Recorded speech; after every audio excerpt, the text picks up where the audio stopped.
Well, thank you for staying with us. And right after sports, we get into our big stories. We will be getting into the matter of education first off, and the BECE is underway. Just to take a bit of a snapshot at what has happened so far and what the expectations are, we have joining the conversation Dr. Peter Pate, Executive Director, Institute for Education Studies. Dr. Anti, a very good morning to you, sir. Morning, Brian.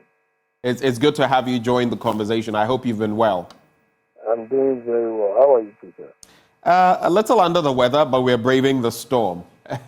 It is what it is. It is what it is. But anyway, just to find out from you to kickstart the conversation, it's another session of the BECE. We've seen the numbers and all of that. What are your brief takeaways from this year's numbers and so far from day one? What we've seen by way of the exam? Well, thank you and good morning to your listeners once again. For us, we think that this is an annual routine that we have to fulfill on our educational calendar. It's interesting if you look at the number of students that are sitting for the exams, and as has been noted by other people, it seems that for the first time in a while, a lot of females are sitting for the exams as compared to males. Of course, they are around. The females exceed the males about, I think, 60 or so. So that is that. There have been pockets of incidents. I chanced on one yesterday where a headmaster did not register the students, and therefore the students could not write. And there are other issues that are also coming up. For us, we believe that it is a phase in the life of these kids, and we should give them the maximum support that they need so that they will cross this and then continue to further their education. And when you look at you made mention of the fact that it is a routine. Beyond the routine, how relevant is our BECE? I ask that from the standpoint of the ever-changing, the fluid educational environment that the world is in. It's a global village. How competitive are our students at that level?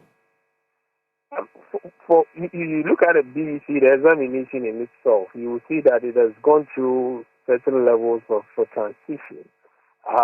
Before now, the BEC used to satisfy two conditions. One, it was used for placements, and then it was also used for certification.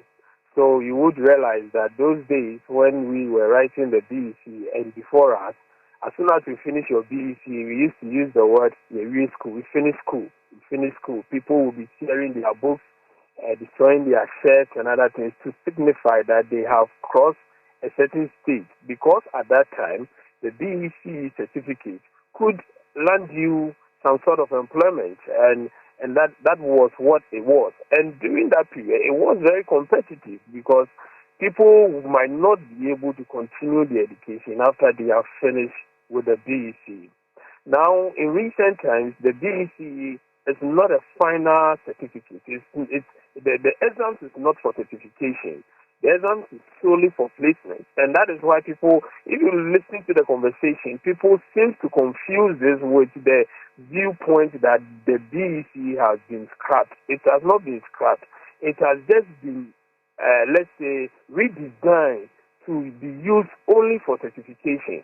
Only for placement. So you see that after your BEC, we use the results to enable you continue your education. And I dare say that I don't think any institution, I stand to be corrected, but I don't think any institution would want to take your BEC, only your BEC, and offer you an employment. At least then the terminal point, and that's been a conversation within the education sector and even across the country, that the terminal point of a basic education should be the senior high school. So that is the kind of transformation the BEC has gone through, and that is why you see that those days we had a cutoff point where you get more than grade 6. It was difficult for you to even progress in your education. Now, if you are able to get your maths and English, that is, if you don't get 9 in maths, you don't get 9 in English, the placement system is able to fix you somewhere, because we do not want any child to be left behind at the after JHS 3. And it is for good reason. Look at the children that are going to write the BEC. Look at their age bracket. You will see that these are kids that cannot be left alone after they have finished their junior high school education. So it's the BEC now to help the individual to be placed in a school after he has done the first 11 years of his or her education. And the relevance of the BECE. And have the standards fallen, would you say? I talk to a lot of teachers, and they will tell you that it seems of course, because I'm a research person, I wouldn't want to make a categorical statement, but in conversations from various teachers seems to suggest that the standards are going down. And this is supported by teachers that are handling the students in senior high school. So if you want to look at the quality of students that are going to the university, you listen to the lecturers that are handling them in level 100. So if you listen to the teachers that are handling students in SHS 1, they will tell you that the quality of the students that are coming in now seems to be a little problematic. And I think that all boils down to the conversation that we have on instead of our basic education, the things that goes in there and the various reforms that we continue to make. It seems for me that these reforms, as much as they are very well designed, we've not been able to translate these reforms into improving the learning outcomes of our students, and that is very important, because reforms are supposed to lead to a specific end, improve learning outcomes. So if after certain kinds of reforms we still do not see the transformation, improvement in teaching and learning that would lead to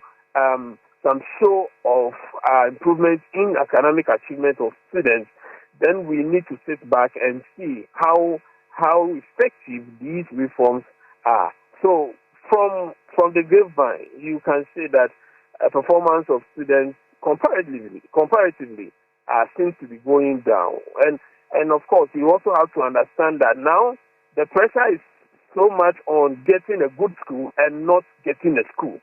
So people who are not so much bothered by certain things will not want to stress themselves to get the 6 ones, the 8 ones, the 10 ones that people were struggling for in the in the 90s. I mean, 90s and then late 2000s.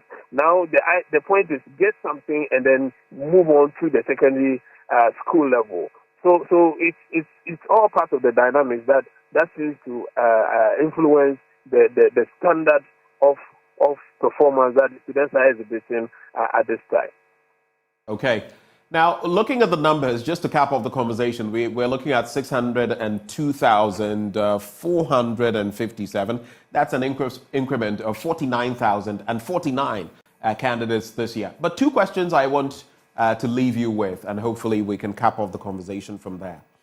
One has to do with examination malpractice, and that has characterized all the examinations organized by WASI in this, by the West African Examinations Council, I beg your pardon, in this country. What are your expectations in that regard? And also, it appears other countries have found a way of, post-COVID, letting their academic seasons or systems return to normal.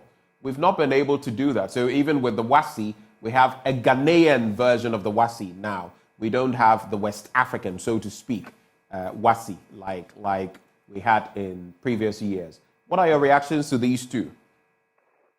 Thank you very much. In terms of examination malpractice, I always say that we can reduce it to the barest minimum. It's going to be difficult to eradicate it, okay?